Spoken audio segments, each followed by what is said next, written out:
Ya, kisru niat Kementerian Kesehatan yang ingin mendatangkan dokter asing terus bergulir. Kalangan akademisi di lingkungan Fakultas Kedokteran tidak setuju niat Kemenkes itu. Pencopotan Dekan Fakultas Kedokteran Universitas Airlangga, Profesor Budi Santoso yang menolak kedatangan dokter asing memantik gelombang unjuk rasa para dokter di kampus Airlangga. Lalu apa yang membuat kalangan dokter akademisi menolak niat pemerintah mendatangkan dokter asing? Benarkah jumlah dokter, khususnya dokter spesialis, sangat kurang dibandingkan peralatan canggih yang akan didatangkan pemerintah? Kita akan membahas itu bersama dengan rekan sejawat Profesor Budi Santoso. Sudah bergabung bersama kami Profesor Arif Faryal Syam, Ketua Asosiasi Fakultas Kedokteran Negeri Indonesia yang juga Dekan Fakultas Kedokteran Universitas Indonesia. Assalamualaikum, selamat pagi Prof. Waalaikumsalam, selamat pagi Mas. Ya, Prof. Ari, ini sebenarnya seperti apa kisru pencopotan Profesor Bus dari kursi Dekan FK Airlangga? Apakah benar beliau ini menolak kedatangan dokter asing?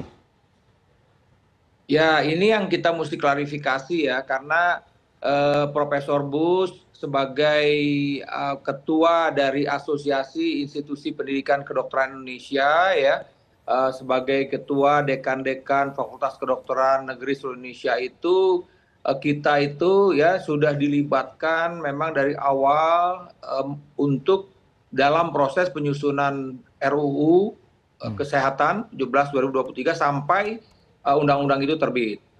Terus terang saja sebagai warga negara tentu kita menghargai dari undang-undang tersebut nomor 17/2023 pasal 248 itu dengan tegas memang mention tenaga medis dan tenaga kesehatan warga negara asing lulusan luar negeri yang dapat melaksanakan praktek Indonesia hanya berlaku untuk tenaga medis, spesialis dan subspesialis serta tenaga kesehatan tingkat kompetensi tertentu setelah mengikuti evaluasi kompetensi. Jadi kami ini sudah paham karena kami terlibat juga di sini dan kami juga mengkritisi ini udah sampai di sini.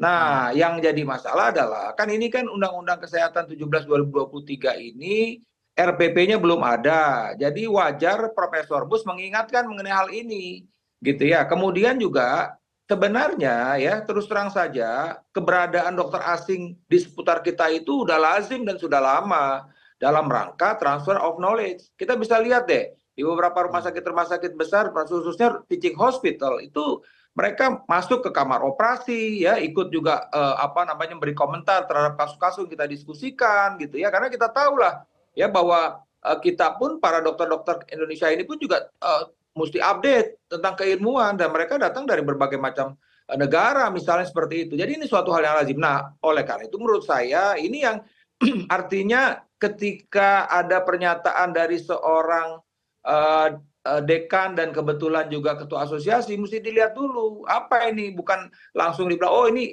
menolak. Tidak lah, kami ini udah artinya kami ini mengikuti dari awal ya, dari awal dalam penyusunan RUU ini gitu loh ya. Jadi kami pun juga terus terang ikut dalam berbagai macam dan sampai saat ini pun kami pun juga ini membantu nih pemerintah baik Kementerian Kesehatan maupun Kementerian Pendidikan Kebudayaan di dalam menyusun beberapa hal. Misalnya ya hari Senin ini saya diundang rapat untuk bagaimana PKS kerjasama antara institusi pendidikan dengan Kementerian Kesehatan untuk hospital base misalnya seperti itu. Jadi ini yang artinya bahwa apa yang disampaikan Prof. Bus itu mengingatkan kepada kita gitu loh. Hati-hati nih, artinya mesti konsisten. Di satu sisi kan PP-nya juga belum ada. Jadi saya rasa wajar.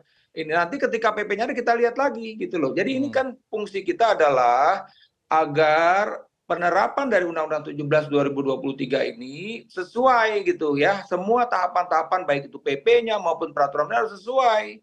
Karena sekali lagi kita bicara soal ya bagaimana memang setuju saya sekali bahwa kalau memang kita di dalam poin-poin tertentu tadi kita setuju keberadaan dokter asing. Saya bilang tadi ya bahwa keberadaan dokter asing itu udah lama gitu loh. Jadi kalau mau ngomong itu tidak. Kan kita juga pernah tahu ada AFTA ya, waktu kita bilang ada AFTA, kita pun udah siap bahwa dokter-dokter Indonesia ini pun juga sudah siap gitu ya. Artinya menerima kehadiran dokter-dokter asing ini gitu loh. Demikian, Mas. Baik, Prof. Tapi merujuk pada keterangan dari Menteri Kesehatan, Dok. Benarkah jumlah dokter, khususnya dokter spesialis di Indonesia ini sangat kurang? Kalau kita lihat kemarin, Menkes itu menyebutkan jumlah dari peralatan yang ingin datangkan ini lebih banyak dibandingkan dokter spesialis kita, Dok. Ya, ini yang mesti saya sampaikan. Ya kan kalau kita bicara, kita juga mesti tahu bahwa memang bicara soal kekurangan dokter spesialis, subspesialis itu bukan terjadi di Indonesia saja, itu terjadi di seluruh dunia. Di Hmm. Australia ya, di Amerika ya, di Singapura, di Malaysia, semua memang dalam tanda petik ya, ini relatif memang mereka kekurangan dokter juga gitu loh. Jadi kembali lagi nih dalam posisi seperti ini, ya dalam seperti posisi ini kan Jagan juga mesti diketahui Hmm. bahwa memproduksi dokter itu tidak seperti membalikan tangan. Ya artinya kalau bicara soal dokter apa namanya untuk dokter umum aja mereka pendidikan 5,5 tahun kemudian internship setahun lagi. Kemudian untuk spesialis rata-rata itu 4 tahun, ya ada yang 5 tahun gitu loh. Jadi ini butuh waktu. Nah, oleh karena itu jangan dibalik. Artinya begini bahwa oke ini ada alat-alat yang diturunkan.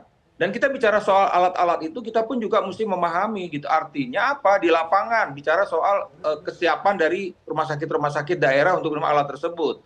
Nah, kemudian yang terpenting adalah SDM gitu loh. Nah, sekarang kita bicara soal distribusi.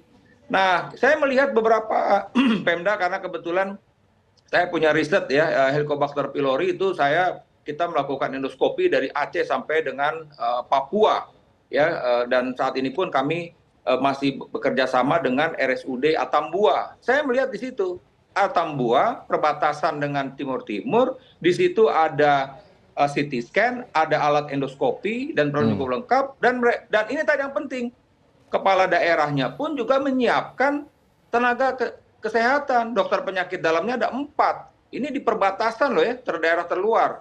Dokter oksigennya juga ada 4. Ada dokter bedah, ada dokter anestesi, ada dokter radiologi, ya seperti itu. Jadi artinya begini, jangan dibalik. Artinya kita ini di dalam mempersiapkan sesuatu hal itu memang harus mempersiapkan segala sesuatu itu dengan matang begitu loh. Oke, ini alat, oke alat akan, tapi tadi itu bagaimana sekarang? Nah, kembali lagi tadi bahwa prinsip-prinsip di dalam mempersiapkan pelayanan kesehatan itu ya tadi Hmm. bagaimana ada nggak nih dokternya? Kalau memang tidak ya kita mesti prediksi bagaimana ini mengadakannya. Nah kemudian kok saya bertanya lagi kok bisa itu di satu RSUD Atambua bisa dokternya lengkap seperti itu? Kenapa ya tadi? Karena memang kepala daerahnya memberikan insentif buat dokter itu lebih baik, ditambahin lagi tuh dokter-dokter yang bekerja 25 juta, belum lagi nanti ada jaminan. Jadi artinya apa? Hmm. Kalau penghargaan ini baik, ini pasti ini akan bisa teratasi gitu loh. Nah di Baik. satu sisi ya kami didukung nih, ya terus terang saja kami terus berlomba untuk artinya kami terus bekerja dengan keras untuk menghasilkan para dokter. Ya Baik. seperti ambil contoh aja tadi dalam kurun waktu 5 tahun bahwa jumlah dokter penyakit dalam Baik. itu sudah lebih dari 5 ribuan misal. Baik. Kami institusi pendidikan UI ini artinya sudah dalam 5 tahun terakhir ini sudah meningkat jumlah spesialis kami 30% misalnya. Saat Hmm. ini dokter-dokter tiap tahunnya itu 12.000. Justru itu yang penting. Jadi Baik, Prof. artinya apa? Kita terus bekerja keras untuk menghasilkan para dokter ini sebenarnya. Baik, baik Prof. Lalu apa yang akan menjadi saran dari Prof. Ari ini menengahi kisruh Profesor Bush dengan niat pemerintah mendatangkan dokter-dokter asing, Prof? Ya sekarang tentu ini kita bicara soal masalah internal di Erlangga ya. Ini kan terus terang saja bahwa baik itu dari kalangan internal ya di Sivitas Akademika FK UNER sendiri pun sudah bereaksi terhadap pemecatan dari Profesor Bush ini. Kemudian kami juga di Asosiasi Institusi Pendidikan Kedokteran Indonesia juga sudah bereaksi mengenai hal tersebut. Jadi saya rasa ini sudah semuanya menanggapi ini. Dan Kementerian Pendidikan pun juga sudah menyampaikan ya, kaget juga gitu ya apa yang dilakukan oleh rektor terhadap dekan. Jadi saat ini saya rasa untuk cooling down ya tentu ini keputusan rektor, ini adalah hak prerogatif rektor bagaimana misalnya dikembalikan Profesor Bush untuk kembali menjadi dekan. Itu poin satu. Kemudian yang kedua ya istilahnya begini, jadi terus terang saja apa yang sudah dikerjakan sudah tepat. Kami dilibatkan terus oleh Kementerian Kesehatan, Kementerian Pendidikan untuk membicarakan hal-hal ini gitu loh.